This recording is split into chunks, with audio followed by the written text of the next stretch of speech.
ibadah kembali bersama-sama dimanapun kita berada. Kita mau rasakan hadirat Tuhan pada pagi hari ini. Kita mau rasakan tuntunan Tuhan dalam kehidupan kita. Kita tidak dapat jalan sendiri tanpa Tuhan.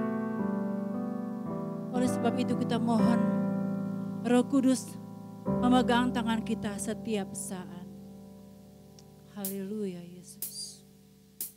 Amin Tuhan. Engkau Allah yang sangat baik dalam kehidupan kami ya Tuhan. Yang selalu menuntun kehidupan kami.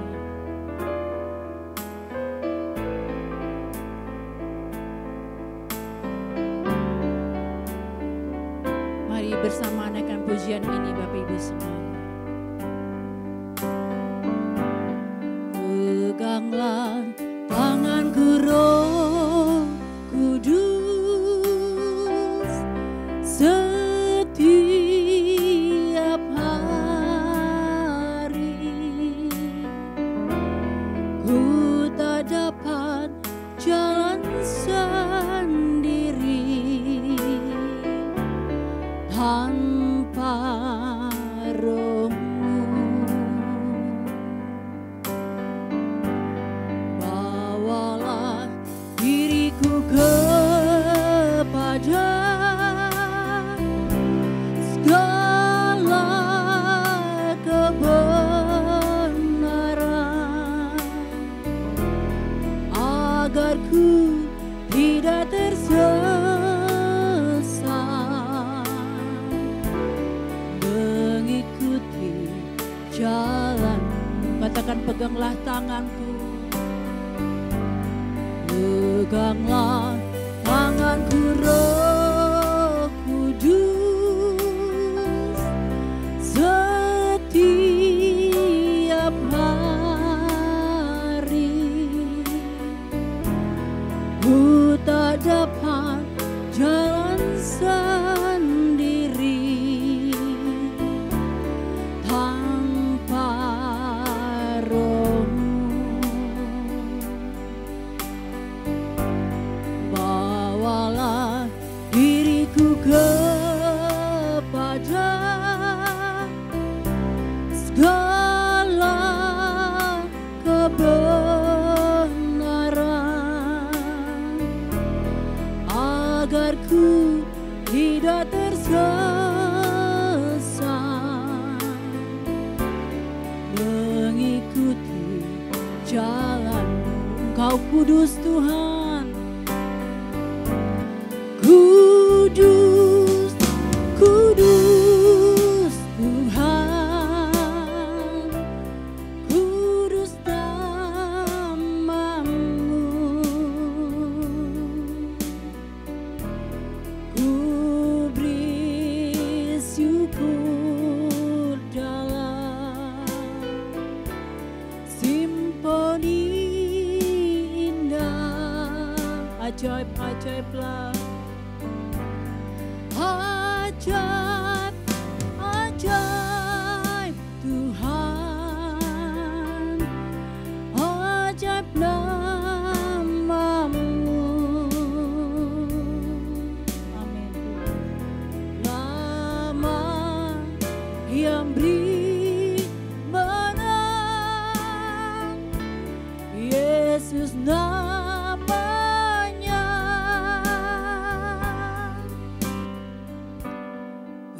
Peganglah tanganku Roh Kudus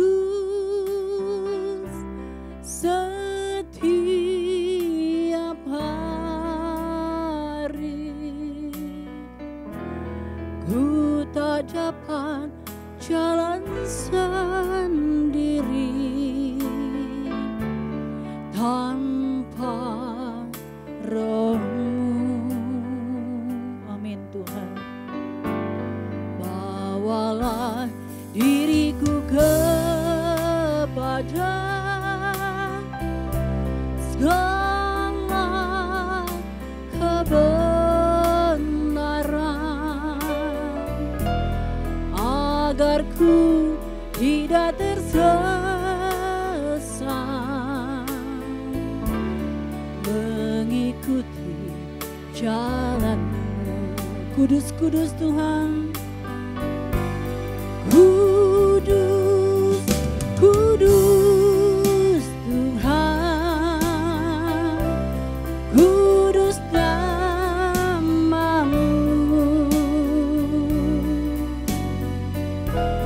Ku beri syukur dalam simponi indah. Ajaib-ajaiblah Engkau Tuhan, ajaib, ajaib Tuhan, ajaib nama-Mu,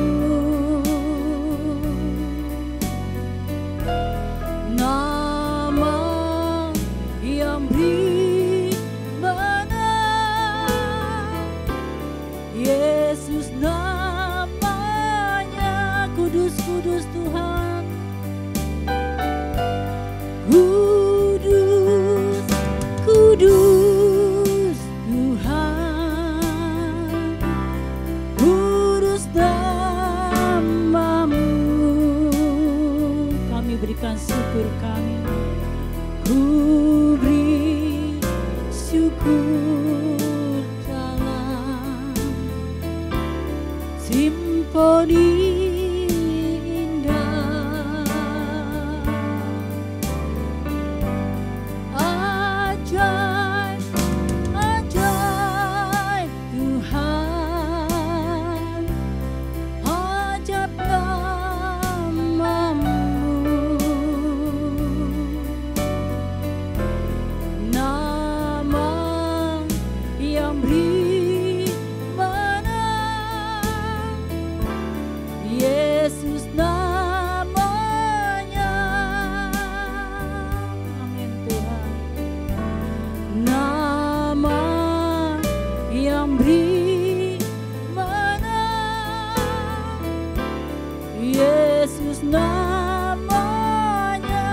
yang memberikan kemenangan, nama yang beri menang, Yesus namanya.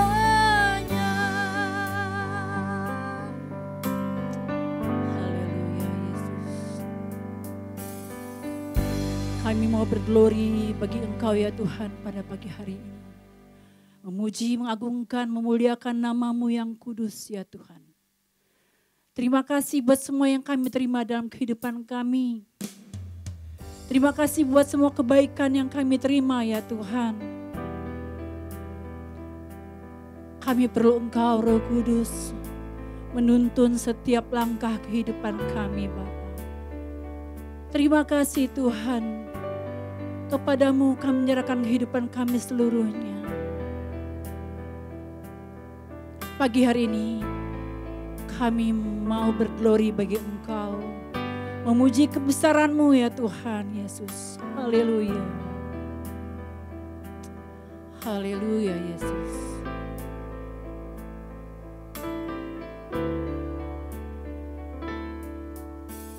Glory, glory, haleluya. Glory, glory, haleluya. Glory, glory, haleluya. Haleluya, puji-Mu. Glory, glory, haleluya. Glory, glory, haleluya. Glory, glory, haleluya. Haleluya, puji Dia. Glory, glory. Glory, glory, haleluya.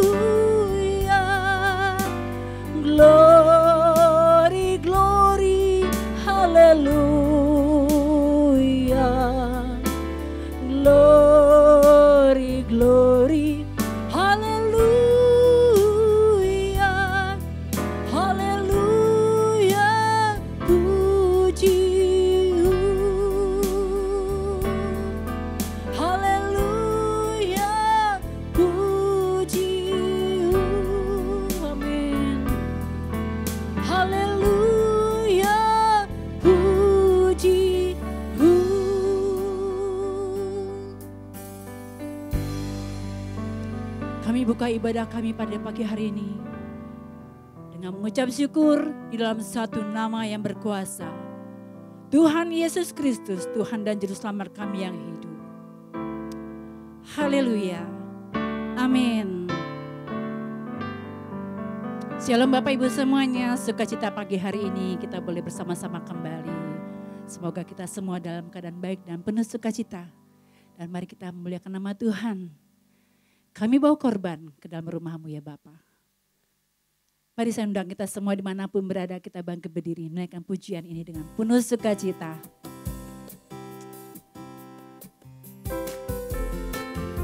Amin Tuhan. Ini hidup kami Tuhan, kami persembahkan kepadamu. Kami bawa korban saat ini Tuhan, persembahan syukurku bagimu. Dengan rela hatiku dan penuh sukacita, sungguh itulah yang kau kehendaki. Amin. Kami bawa korban saat ini Tuhan, persembahan syukurku bagimu. Diiringi nyanyian, diiringi pujian, kiranya berkenan di hadapanmu. Walaupun tak berarti, sangat sedikit sekali, ku taruh di mezbah segenap hati. Semua yang ku berikan daripadamu Tuhan, untuk kepentingan pekerjaanmu. Amin. Kami bawa korban saat ini Tuhan, persembahan syukurku bagimu. Dengan rela hatiku dan penuh sukacita, sungguh itulah yang kau kehendaki. Kami bawa korban saat ini Tuhan, persembahan syukurku bagimu. Amin. Diiringi nyanyian, diiringi pujian, kiranya berkenan di hadapanmu. Walaupun tak berarti, sangat sedikit sekali, taruh di mezbah segenap hati. Semua yang ku berikan daripadamu Tuhan, kepentingan pekerjaanmu. Walaupun tak berarti, sangat sedikit sekali, ku taruh di mezbah segenap hati. Semua yang ku berikan daripadamu Tuhan, untuk kepentingan pekerjaanmu. Untuk kepentingan pekerjaanmu. Untuk kepentingan pekerjaanmu. Amin. Semua yang kami berikan untuk kepentingan pekerjaan-Mu ya Tuhan. Kami bersyukur Tuhan buat hari-hari yang kami boleh lalui. Buat semua kondisi yang kami terima ya Tuhan di dalam kehidupan kami. Apapun itu Tuhan, itu membentuk kehidupan kami ya Bapa untuk lebih baik lagi. Setiap hari kami bersyukur kepadamu Tuhan. Haleluya Yesus.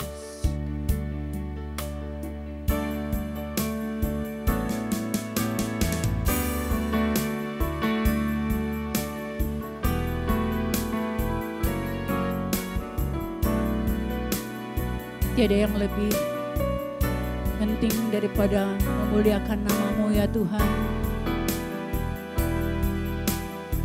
Haleluya Yesus.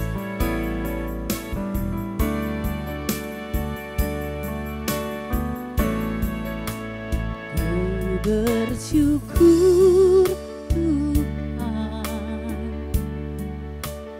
kepadamu,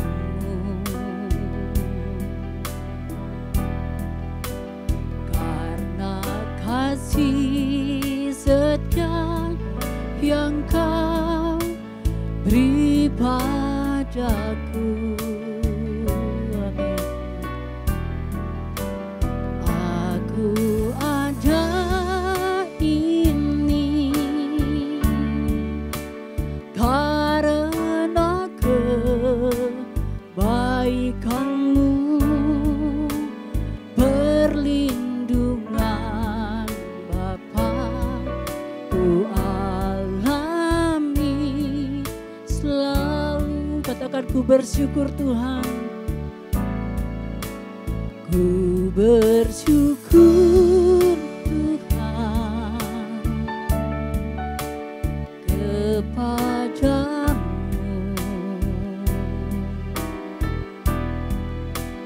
karena kasih setia yang Kau beri padaku. Amin. Aku ada ini karena kebaikan-Mu, perlindungan Bapa ku alami selalu. Telah banyak yang Kau berbuat, telah banyak yang Kau berbuat di sepanjang hari-hari hidupku, melewati lembah kelam, tingginya gunung pergumulanku. Tak pernah Engkau tinggalkan, tak pernah Engkau lupakan aku. Sampai pun masuk rumah-Mu, Kau tetap setia pegang tanganku. Ku bersyukur Tuhan kepadamu,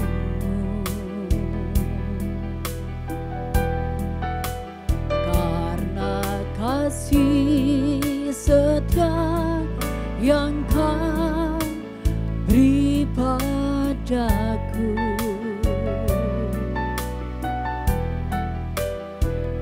Aku ada ini karena kebaikan-Mu, perlindungan Bapa ku alami selalu. Telah banyak yang Kau perbuat ya Tuhan, telah banyak yang Kau perbuat di sepanjang hari-hari hidupku, melewati lembah kelam, tingginya gunung pergumulanku. Tak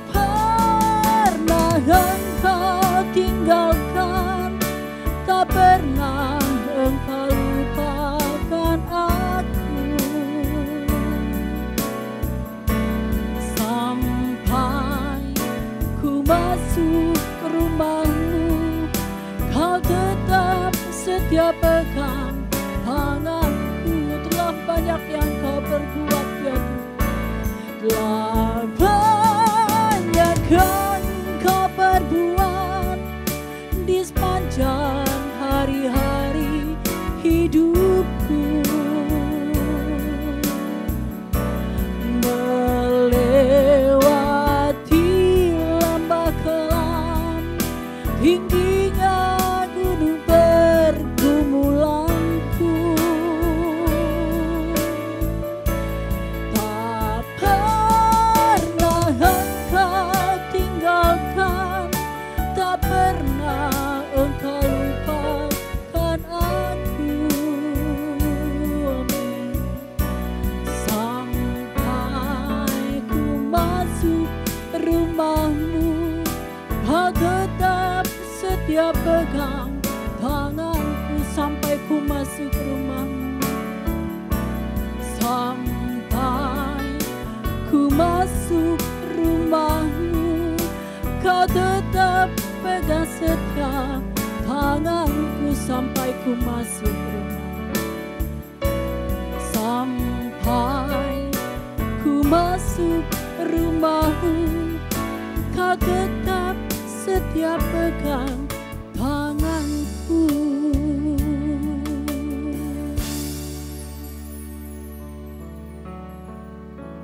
Puji Tuhan, sampai kita masuk ke rumahnya, Tuhan Yesus tetap memegang tangan kita.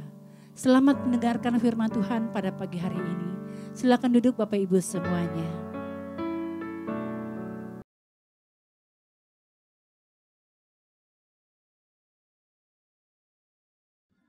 Shalom Bapak Ibu yang dikasihi Tuhan, selamat pagi.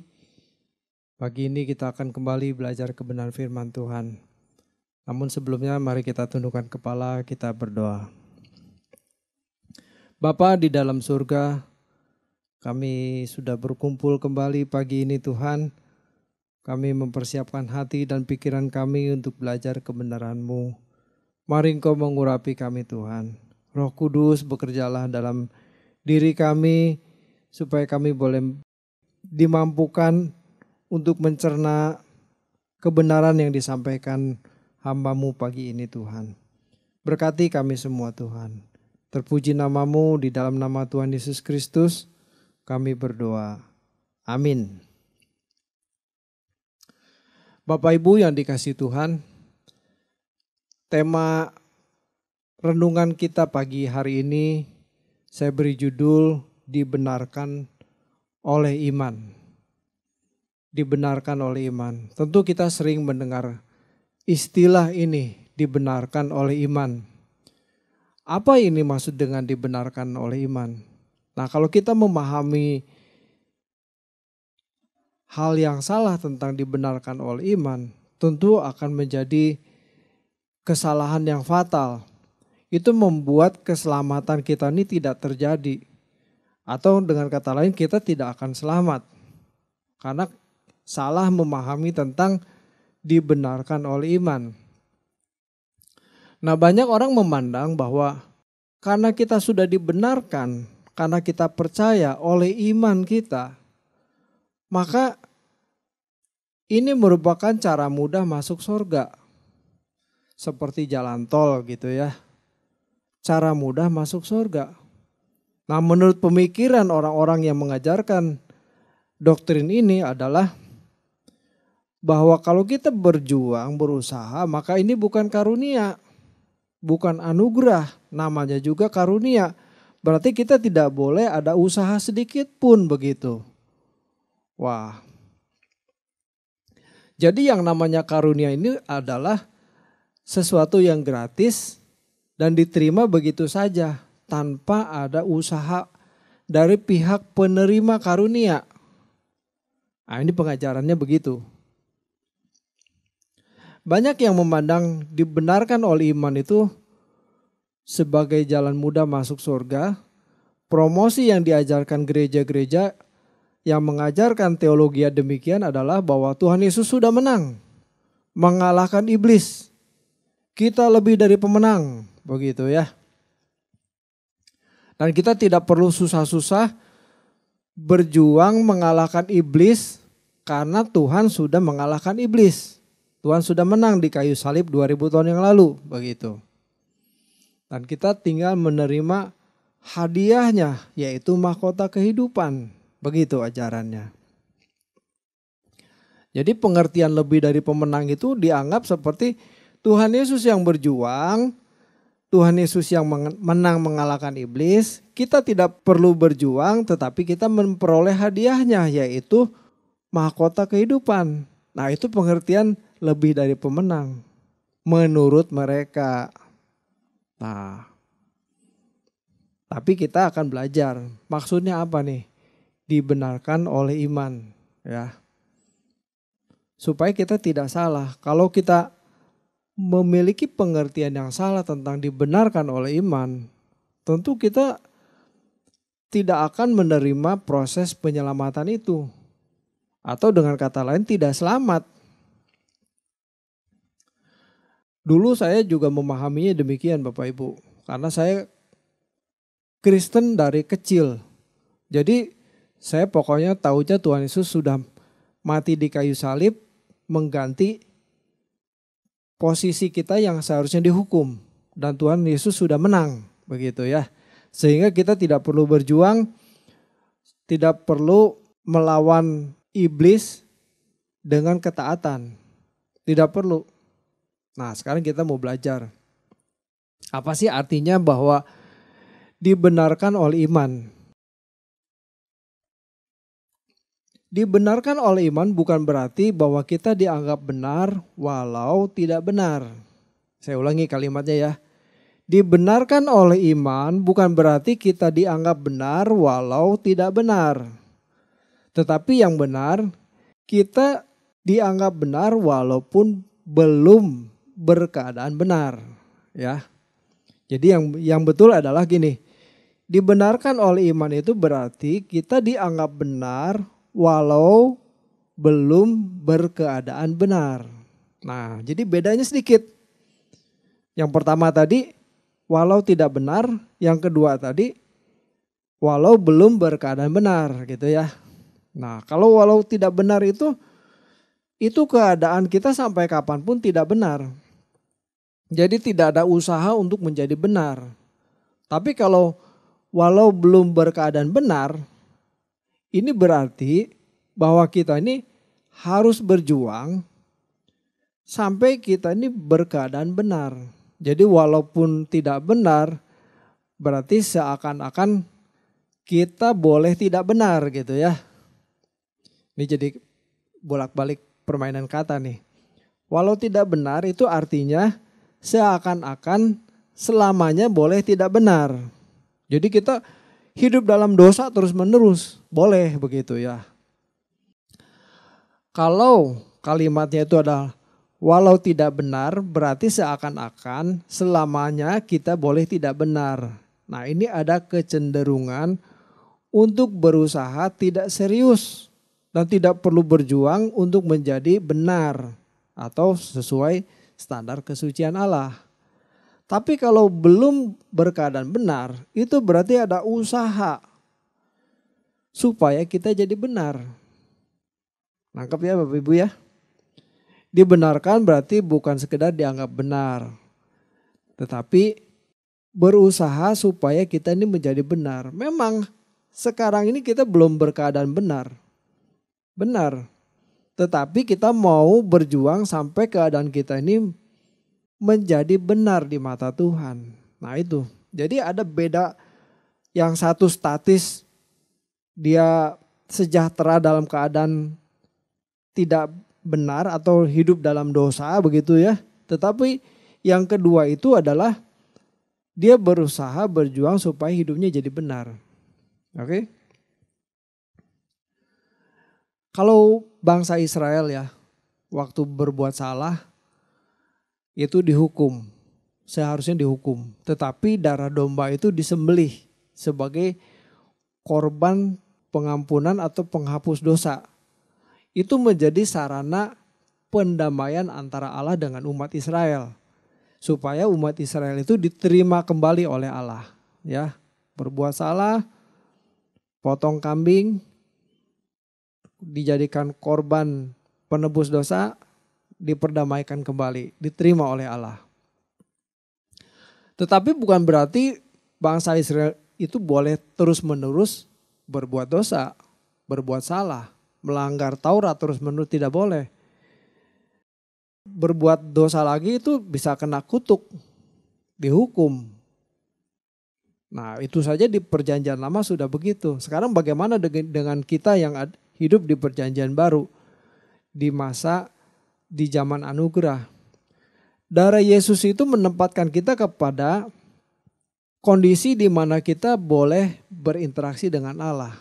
Jadi darah Yesus memperdamaikan manusia dengan Allah. Jadi boleh manusia itu berinteraksi dengan Allah. Manusia yang tadinya berdosa tidak bisa berinteraksi dengan Allah, oleh darah Yesus dimungkinkan untuk berhubungan dengan Allah, berinteraksi dengan Allah. Nah, dengan darah Yesus kita ini dibeli, ditebus oleh darah Yesus, sehingga kita tidak berhak atas diri kita.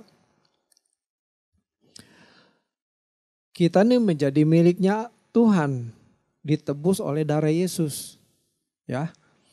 Kemudian Allah memberikan Roh Kudus untuk mengubah kita, mendidik kita supaya kita ini menjadi anak Allah, layak disebut anak Allah.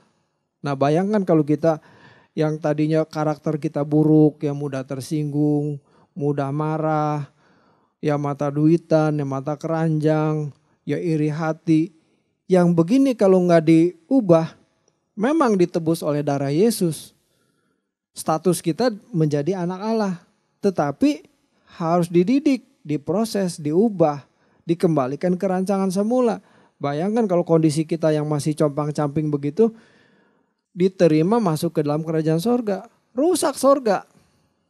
Banyak orang iri hati, banyak orang mudah tersinggung, banyak orang mudah marah, banyak yang mata keranjang. Rusak sorga. Tidak mungkin. Jadi ajaran yang mengajarkan bahwa kita dibenarkan oleh iman, terus tanpa usaha kita berjuang untuk mengubah karakter kita, dan menganggap bahwa inilah karunia Allah kalau kita mati masuk sorga. Dalam keadaan compang-camping begini mau masuk sorga, rusak sorga. Tidak mungkin, ini pasti ajarannya salah.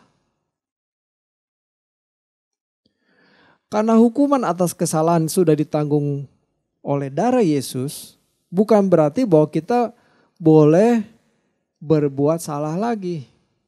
Ya.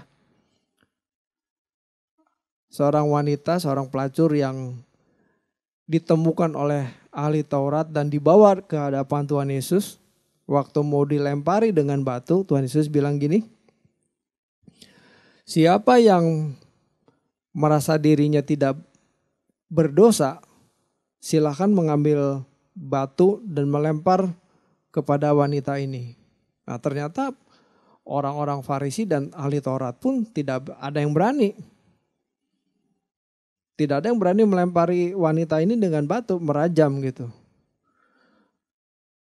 Sesudah mereka satu persatu mengundurkan diri, kabur begitu ya, karena merasa diri juga berdosa begitu ya.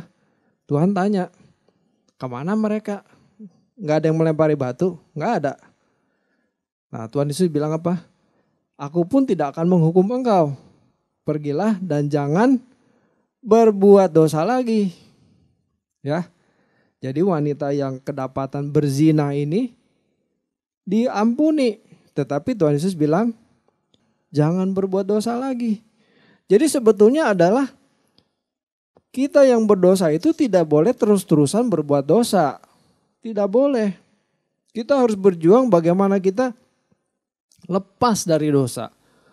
Lepas dari perbuatan-perbuatan yang tidak menyukakan hati Bapa. Itu intinya sebetulnya.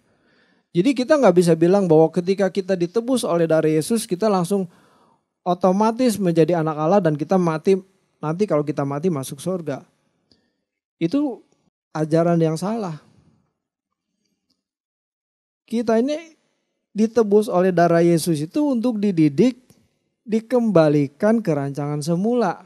yaitu menjadi manusia yang memiliki pikiran dan perasaan Kristus, yang menghasilkan kehendak yang selalu sesuai dengan kehendak Bapa.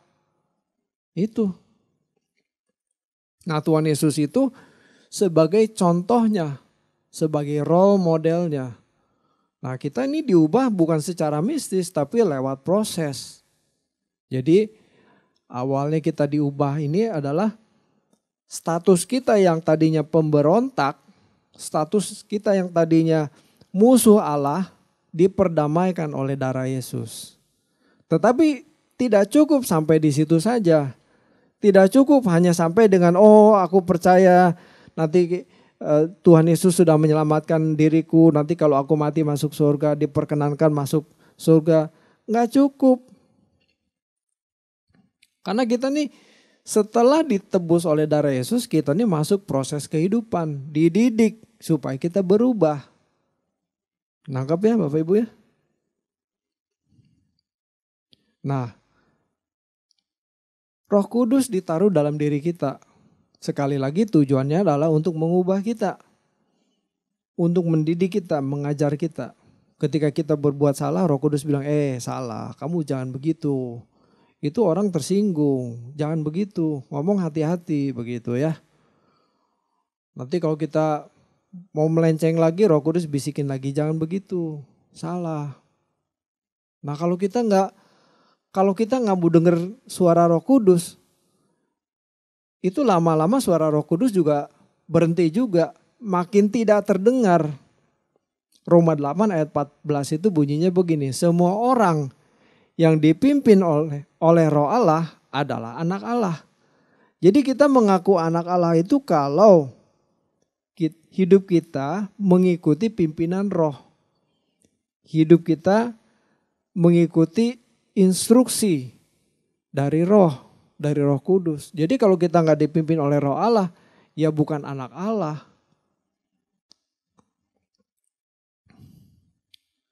Sebetulnya contohnya yang paling sederhana begini Bapak Ibu. Kalau ada seorang anak jalanan lah ya, anak jalanan yang hidupnya liar, bisa di bawah kolong jembatan, bisa di terminal, bisa di emperan toko begitu. Suatu kali anak ini ditemukan oleh seorang konglomerat, diangkat anak, diadopsi oleh seorang konglomerat, ya. Apakah dengan anak ini diadopsi oleh seorang konglomerat terus dia otomatis jadi orang hebat, bisa mewarisi perusahaan-perusahaan milik ayah angkatnya? Kan enggak, benar enggak? Enggak mungkin.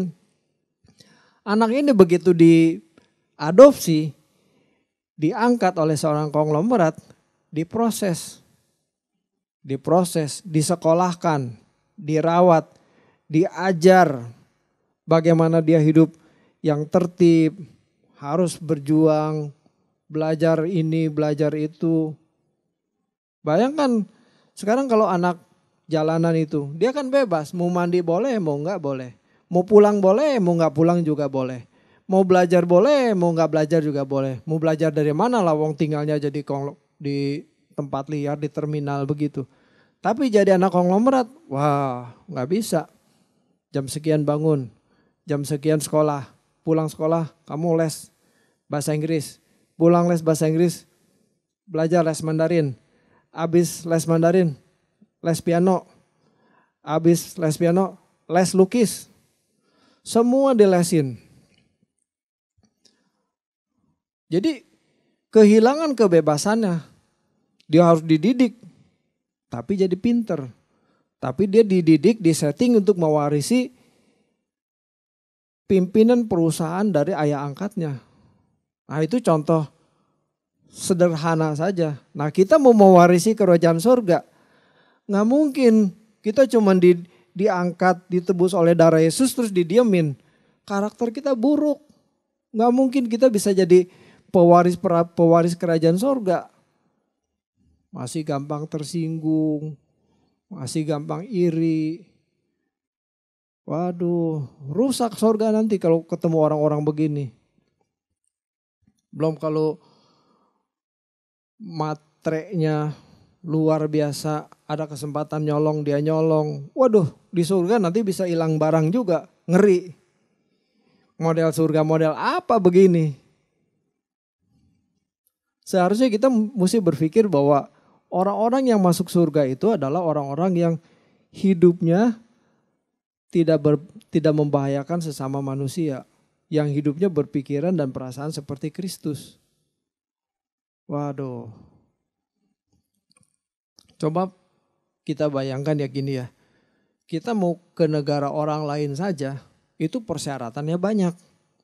Misalnya kita mau ke Eropa ya, ke Jerman gitu ya. Atau ke Australia deh. Itu persyaratannya banyak banget. 1, 2, 3, 4, berlembar-lembar itu. Termasuk harus kita punya deposito tuh berapa puluh juta gitu per orang.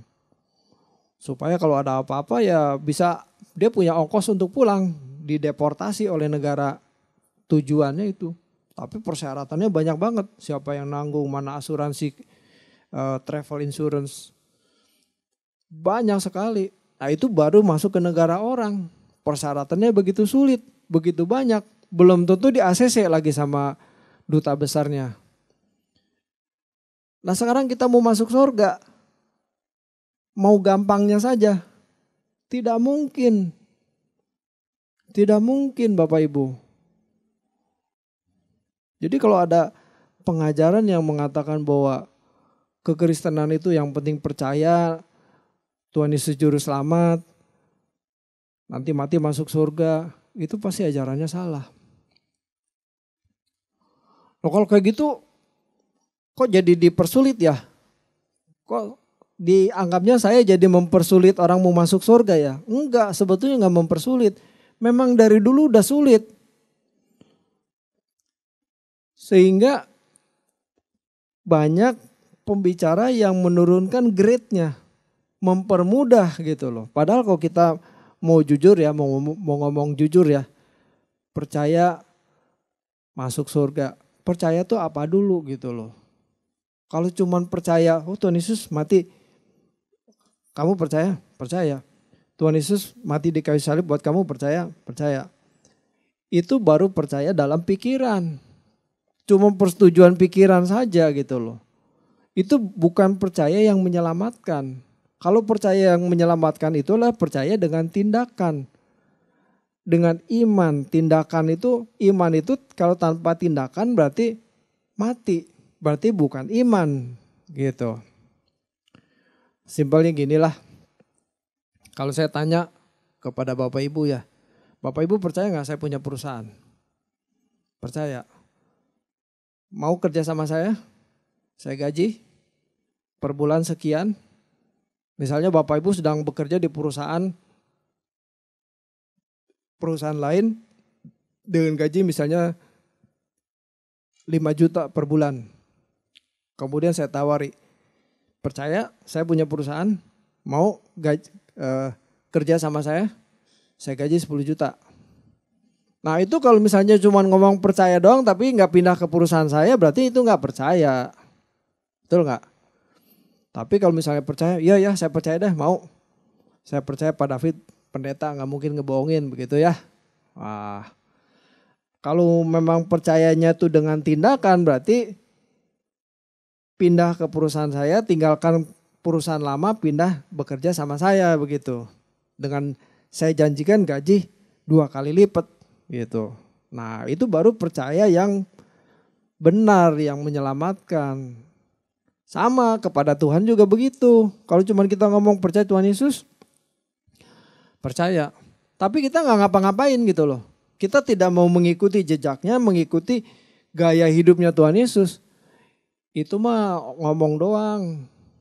Itu percaya itu tidak menyelamatkan. Yang menyelamatkan itu bagaimana tindakan kita seperti apa yang dilakukan Tuhan Yesus. Gaya hidup kita seperti gaya hidupnya Tuhan Yesus. Kalau Tuhan Yesus hidupnya benar, kita harus benar. Tuhan Yesus hidupnya kudus, kita harus kudus. Jangan Tuhan Yesus sudah menang atas iblis, mengalahkan iblis, mati di kayu salib. kita tidak berjuang seperti Tuhan Yesus. Tetap hidup dalam dosa, senang hidup dalam dosa.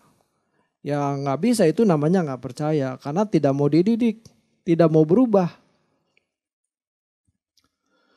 Kemudian definisi berikutnya selain dibenarkan oleh iman itu adalah diakui, dianggap benar walaupun belum berkeadaan benar. Itu tadi yang pertama ya. Nah yang kedua adalah bahwa diakui benar jika berkeadaan sudah benar. Jika keadaan sudah benar. Nah sekarang kan belum benar ya. Kita masih berjuang, masih banyak meleset. Jangan lupa bahwa kata dosa itu adalah hamartia. Hamartia itu meleset ya. Jadi kita boleh ngotot, Pak saya kan gak berbuat dosa. Saya kan gak mencuri, saya gak membunuh orang loh Pak. Saya kan gak berbuat kriminal. Iya itu dosa buat pengertian dosa buat umat Israel yang melanggar hukum Taurat. Tetapi dosa buat kita umat perjanjian baru adalah hamartia, artinya meleset. Jadi meleset itu dari apa? Dari kehendak Tuhan. Tuhan suruh A, kita lakukan B, ya meleset. Walaupun A dan B itu bukan perbuatan kriminal atau melanggar hukum. Itu sudah berbuat dosa. Jadi betapa sulitnya kita hidup itu mengikuti gaya hidup Tuhan Yesus. Tapi bukan berarti tidak bisa. Tetap karena ada Roh Kudus yang memimpin kita ya, yang menolong kita untuk supaya kita ini hidup benar. Sampai satu saat kita bisa tepat melakukan apa yang Tuhan kehendaki. Jadi jangan pesimis dulu. Jadi walaupun sekarang keadaan kita belum benar, tetapi kita harus berjuang sampai hidup kita benar ya. Sebenarnya contohnya gampang lah. Kalau kita punya anak umur 6 bulan, 8 bulan gitu ya, masih kecil. Duduk di pundak kita gitu, pegang-pegang kepala begitu ya. Kan kita gak marah ya, betul gak? Bahkan kita pegang-pegang kuping, jewer-jewer gitu kan gak apa-apa gitu ya. Itu anak umur 6 bulan, 8 bulan atau 1 tahun deh. 2 tahun masih bisa digendong gak ya? Udah gede juga ya. Pokoknya gitu deh. Tetapi kalau udah umur 15 masih pegang-pegang jewer-jewer kuping bapaknya, masih jenggut-jenggut rambut gitu ya, pegang-pegang kepala. Kan itu anak kurang ajar, betul gak Bapak Ibu? Kan gak mungkin anak kecil waktu masih umur 1 tahun megang-megang kepala ya gak apa-apa. Tetapi udah umur 15 masih megang-megang kepala bapaknya kan udah kurang ajar. Udah salah gitu loh. Walaupun dulu juga salah. Tetapi orang tua maklum. Nah sekarang kita perhatikan, kita baca diri kita Bapak Ibu. Sekarang umur rohani kita berapa tahun? Sudah berapa tahun kita jadi orang Kristen? Sudah berapa kali kita merayakan Natal? Tapi kalau perbuatan kita masih jelek, masih banyak dosa, banyak meleset. Waduh, Bapak di surga di atas geleng-geleng kepala deh. Ini kapan baiknya, kapan dewasanya, kapan mau bertobatnya, umur udah 60, udah 70, udah megang boarding pass. Megang boarding pass itu kalau pesawat kan udah megang boarding pass tuh udah mau terbang gitu loh. Kalau buat istilahnya tuh udah bau tanah gitu ya. Udah bau tanah masih mau kawin lagi. Bertobat deh Bapak Ibu. Gimana yang begini mau masuk sorga gitu loh. Harus berubah, harus berjuang. Jadi suatu saat kita baru diakui bahwa kita ini benar dianggap benar. Itu kalau keadaan kita memang sudah benar. Gak bisa kita terus-terusan berbuat dosa. Gak bisa kita terus-terusan hidup dalam dosa.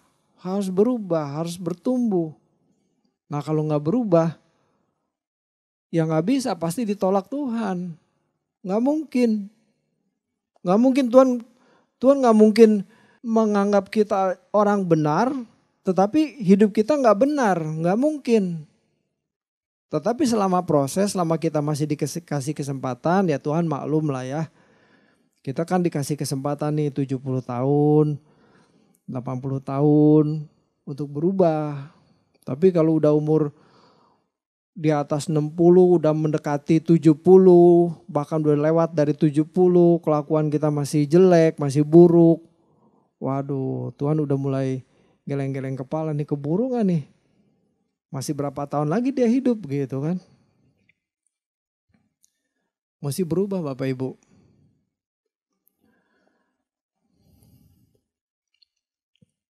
Mungkin Bapak Ibu jadi bertanya, kalau begitu orang diselamatkan karena anugerah Tuhan atau karena usaha manusia? Kok dikesankan jadi kayak usaha kita ya yang bisa menyelamatkan? Bukan Bapak Ibu, jangan salah. Keselamatan itu murni anugerah Tuhan. Kalau Tuhan tidak berkorban di kayu salib, itu sebaik apapun manusia, sehebat apapun manusia meluncur masuk neraka. Jadi tidak ada penghakiman.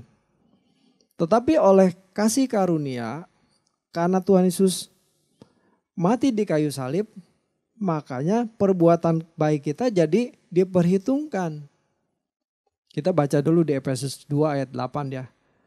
Sebab karena kasih karunia kamu diselamatkan oleh iman. Tuh ya, oleh iman. Itu bukan hasil usahamu, tetapi pemberian Allah. Itu bukan hasil pekerjaanmu, jangan ada orang yang memegahkan diri. Nah kata itu bukan hasil usahamu dalam bahasa Inggris dikatakan this was not from yourself, but it's a gift of God. Itu bukan dari dirimu sendiri. Memang hanya salib yang memungkinkan penghakiman itu diadakan. Kalau tanpa salib, maka tidak ada penghakiman. Semua meluncur masuk neraka. Makanya kita nggak bisa bilang bahwa oh karena Tuhan Yesus sudah menang di kayu salib, kita tidak dihakimi langsung masuk surga. Nggak bisa. Nggak bisa. Justru karena ada salib, justru ada penghakiman. Kalau nggak ada salib, semua masuk neraka. Meluncur sebaik apapun manusia. Jadi perbuatan baik kita tuh jangan dianggap jasa. Jangan dianggap jasa kita. Tetapi itu sebagai respon dari prakarsa Allah. Inisiatif Allah yang memberikan anugerah, nah kita harus merespon begitu ya. Responnya bagaimana? Berjuang supaya kita hidup benar, hidup kudus seperti kuduslah kamu sebab aku kudus gitu ya. Jangan Tuhannya kudus, kitanya enggak. Ya enggak bisa lah, geli lagi. Coba kalau anak kita main di got begitu, main kotor-kotor mau masuk rumah. Wah nanti dulu, semprot dulu, cuci dulu, mandi dulu di depan. Dibersihkan dulu begitu, baru boleh masuk rumah. Nah sama, kita yang kotor-kotor gini mau masuk surga. Kelakuan kita masih buruk, enggak bisa, pasti dibuang, pasti ditolak. Jangan salah, kita mentang-mentang Kristen dari kecil menganggap diri sudah hebat, memiliki prestasi pelayanan. Apalagi saya jadi pendeta, wah Tuhan gak mungkin buang saya di neraka. Tuhan gak punya alasan buang saya di neraka, saya pasti diterima di kerajaannya. Belum tentu. Yang melakukan kehendak Bapa diizinkan masuk surga. Yang ngusir setan aja diusir, yang bernubuat demi nama Tuhan aja diusir. Aku tidak kenal kamu. Wah, jadi jangan menganggap bahwa kita dibenarkan Tuhan itu jalan tol masuk surga. Otomatis masuk surga. Salah. Satu lagi ya ayatnya ya sebelum kita tutup. 1 Tesalonika pasal 4 ayat 7 dan 8. Bunyinya begini. Allah memanggil kita bukan untuk melakukan apa yang cemar, melainkan apa yang kudus. Coba kurang jelas gimana ayatnya. Allah memanggil kita bukan untuk melakukan apa yang cemar, melainkan apa yang kudus. Karena itu siapa yang menolak ini bukanlah menolak manusia, melainkan menolak Allah yang memberikan juga rohnya yang kudus kepadamu. Tuh. Mau terus hidup di dalam dosa berarti menolak Allah. Menolak karya keselamatannya. Menolak diselamatkan. Berarti itu tidak percaya Tuhan, tidak percaya Yesus. Hanya mulutnya saja tetapi perbuatannya, imannya tidak menunjukkan bahwa dia percaya karena tindakannya tidak percaya. Kita ini dituntut untuk hidup benar, hidup kudus di hadapan Tuhan. Jadi susah ya jadi orang Kristen. Memang. Siapa yang bilang masuk surga itu gampang? Siapa yang bilang jadi orang Kristen itu gampang? Susah, dari dulu juga susah. Cuman karena pemikiran kita, pengertian kita tentang kekristenan itu salah, jadi seolah-olah gampang, dianggapnya Kristen itu murahan. Tidak sebetulnya, ini yang benar. Jadi kita harus berjuang supaya kita hidup benar, hidup kudus, sampai keadaan kita ini benar-benar benar. Sekarang belum benar gak apa-apa, belum benar. Tetapi kita berjuang sampai hidup kita benar. Amin Bapak Ibu. Amin ya. Selamat berjuang. Tuhan memberkati. Mari kita tundukkan kepala. Bapa di dalam surga, kami bersyukur untuk pengertian pemahaman tentang dibenarkan oleh iman. Mungkin selama ini kami memiliki pengertian yang salah Tuhan. Sehingga kami tidak berjuang. Sehingga kami setengah-setengah di dalam mengiring Engkau Tuhan. Namun pagi ini kami mau memberikan komitmen baru. Janji kami kepada Tuhan. Untuk hidup kudus, hidup benar. Hidup yang sesuai dengan apa yang Tuhan kehendaki. Supaya kami bisa memuliakan Bapa di surga. Menyenangkan hati Bapa. Dan kami menjadi anak-anak-Mu yang pantas dan layak masuk ke dalam kerajaan-Mu Tuhan. Roh Kudus, tolong kami, berikan kami kemampuan supaya kami terus berjuang. Semasa kami hidup di bumi dan kesempatan yang masih ada ini Tuhan, kami gunakan sebaik-baiknya, semaksimal mungkin supaya kami bisa mencapai target yang Tuhan tetapkan bagi kami. Terima kasih Bapa. Terpujilah nama-Mu Tuhan. Kami serahkan diri kami dalam tangan Tuhan. Masa depan kami, Tuhan menyertai kami Tuhan. Terpujilah nama-Mu. Mari Bapak Ibu kita akhiri ibadah kita pagi hari ini. Kita angkat kedua tangan kita. Dan kita menerima berkat dari Allah Bapa. Turunlah berkat dari Allah Bapa, kasih dan rahmat dari Tuhan kita Yesus Kristus, serta persekutuan yang indah dan manis dengan Roh Kudus yang memimpin kita, menuntun kita hingga kita sempurna di matanya. Terpujilah nama-Mu Tuhan, di dalam nama Tuhan Yesus Kristus kami sudah berdoa. Mari kita sama-sama katakan, amin. Haleluya Yesus.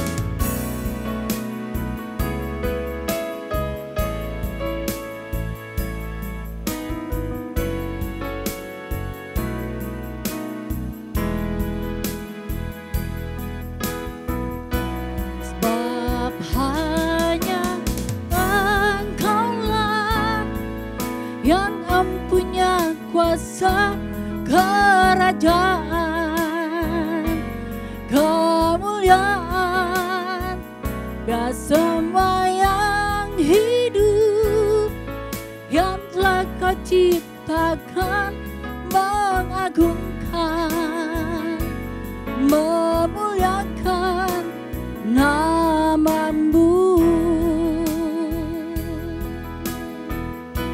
Sebab hanya Engkaulah yang mempunyai kuasa kerajaan, kemuliaan, dan semua yang hidup yang telah Kau ciptakan, mengagungkan, memuliakan nama-Mu.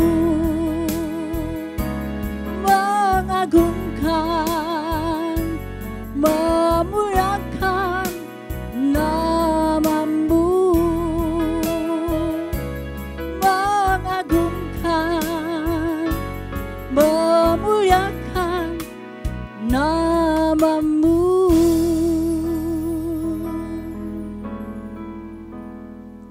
Ibadah kita selesai. Terima kasih buat semua persembahan yang Bapak Ibu sampaikan untuk pembangunan gereja di tempat ini. Tuhan Yesus memberkati kita semua. Selamat hari Minggu.